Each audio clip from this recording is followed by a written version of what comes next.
Enzo Ferrari l'a toujours dit, la seule architecture noble pour un moteur, c'est le V12.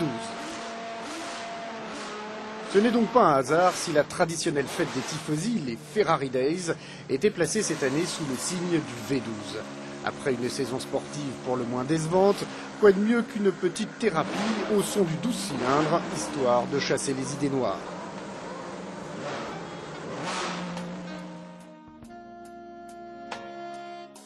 Le circuit du Mugello, à une trentaine de kilomètres de Florence, le seul endroit au monde où vous trouverez un parking encombré d'Enzo. 57 au total, venus des 4 coins d'Europe. Et du riche propriétaire d'Enzo au tifosi à casquette rouge, plusieurs dizaines de milliers de fidèles sont venus témoigner leur amour de la belle mécanique. Pratiquement toute la production Ferrari de ces 50 dernières années est représentée, y compris les modèles les plus rares. C'est une P3 412P. C'est l'une des deux restantes au monde. Et je crois que c'est la plus belle voiture jamais fabriquée. Et on ne va pas le contredire. Dans les tribunes, l'affluence est comparable à celle d'un Grand Prix. La ligne droite du Mugello ressemble d'ailleurs à une grille de départ de Formule 1. À un détail près, les 25 monoplaces alignées sont toutes rouges. Elles appartiennent à des particuliers. Prix d'achat entre 500 000 et 1 million d'euros selon les époques et le palmarès de l'auto. Le grand patron de Ferrari, Luca Di Montezemolo, remonte lentement la grille de départ avec un mot pour chacun de ses heureux propriétaires. Ah, j'aimerais être là à votre place. Ouais, avec un peu d'argent, ça peut se faire. Et puis en fin de journée, c'est le clou de ces Ferrari Days avec les premiers tours de roue de la fabuleuse FXX. Un concept unique au monde. Imaginez une auto que vous achetez 1,5 million d'euros, mais qui n'est pas homologuée ni pour la route, ni pour la course, que vous ne pouvez pas emmener chez vous, qui nécessite la présence de 2 ingénieurs pour la mettre en route et que vous ne pourrez utiliser que lorsque Ferrari organisera une séance d'essai. Car la FXX est une voiture laboratoire. 29 FXX, pas une de plus, étaient à vendre à ce tarif et à ces conditions.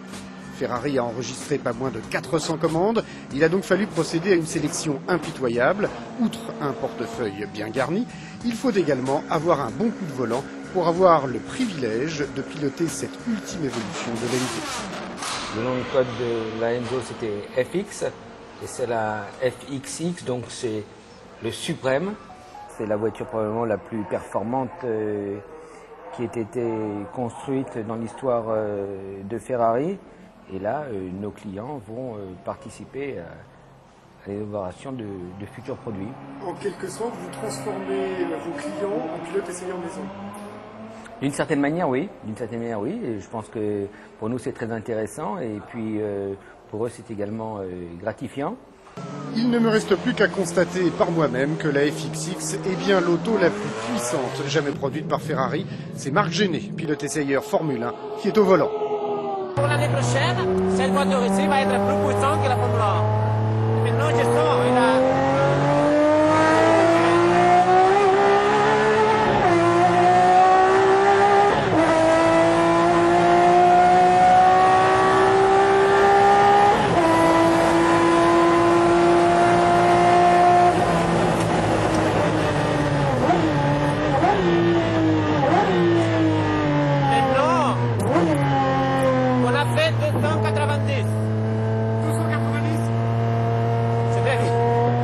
avec un très peu de temps, non?